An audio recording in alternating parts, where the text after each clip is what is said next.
Hey guys, RowdyDawg. How you guys doing down in the dog house? Hey guys, I got this little welder here, man. This thing is a beast. Weighs less than 10 pounds.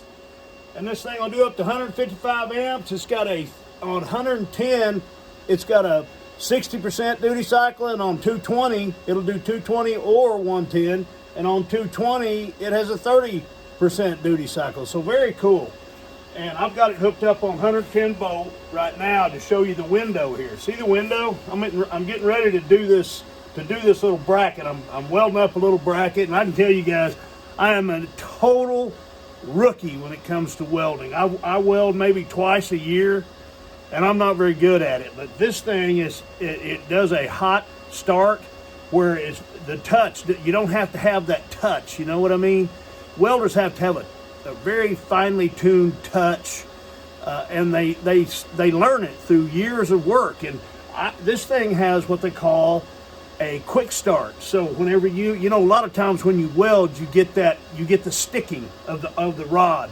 I've got a 2.5 an E6013 rod, 2.5 diameter, and I'm going to weld with it. And the best thing that I've found is that it doesn't stick. Whenever you get close enough, it's going to arc and get you started, so you don't have to worry about that real fine touch that you get with a lot of welders. This thing is very forgiving in that regard, so very cool. This is it right here. Here's your control, so you can turn your amperage up and down. The amperage on it only goes to 80 on 110. It'll go to 160 when you're on 220 volts, so you can get a little hotter weld. But you can turn and adjust your amperage up or down. I've got mine set to 155. I'm going to do some welding here on 110. Well, you know what I'm going to do? I've got an adapter for my 220 volt plug, so I'm going to plug it into my 220 volt here in just a minute. But let me get set up with that and get my electric fixed up, and then I'll be back and we'll do some welding with this thing, and I'll show you how the quick start goes and how forgiving this thing is. I'll be back. Okay guys, I've got all set up. You know what? I decided this thing has a round ground with a wide and short prong power, so I'm just going to hook it up to 110 volt. And they give you this nice little adapter for 110 volt plug ups. It fits right on the end of the 220 volt plug. You just plug it right in, no big deal. The cord's pretty long too. That's about a 6-foot cord for sure. And the power, the ground and the electrode is really good. And here it is, it's starting up. And here's what I'm going to weld right here. I hope y'all can see that. I'm going to try to move this back some. Now, and let's see here. They give you this, you know, your little slag hammer, your little wire brush, so they give you one of those. Also a great little ops manual, very simple for beginners to understand. Very, very basic, very simple. There's the brand name, Riland. And let me this, you know, I use one of the, I hadn't even invested in a helmet. I do so little welding. I'm just going to use this little temporary that I got, a little cheapie. You know, if I start doing a lot of welding, that's a good investment to invest in a welding helmet. Here's my gloves. You can see I use these all the time. Not.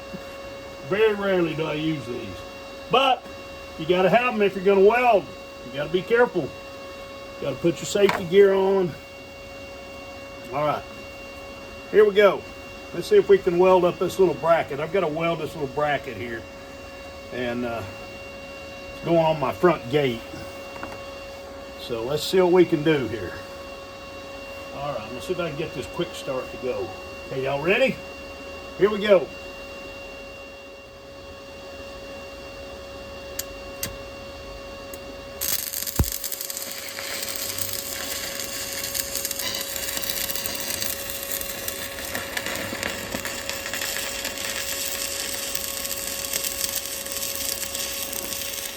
Okay, there we go. Now I got it puddled up pretty good. I might have been a little too hot.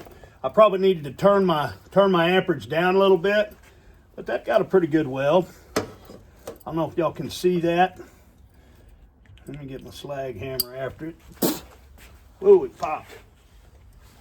Popped, hit me right in the mouth.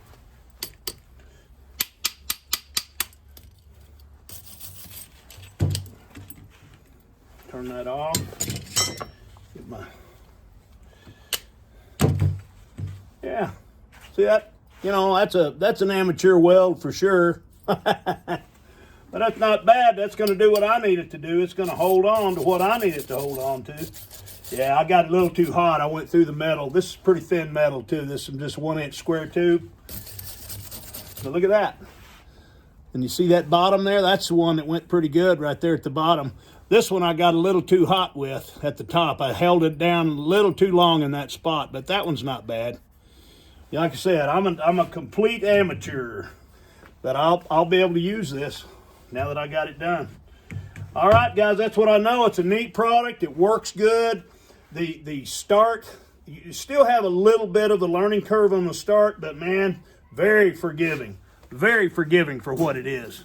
No doubt about it. It's lightweight. You've got long probes. These are good 12 foot for the rod and the ground. And anyway, that's nice. I like it. I'll get some use out of it for sure. You guys take care. The old RowdyDawg signing off.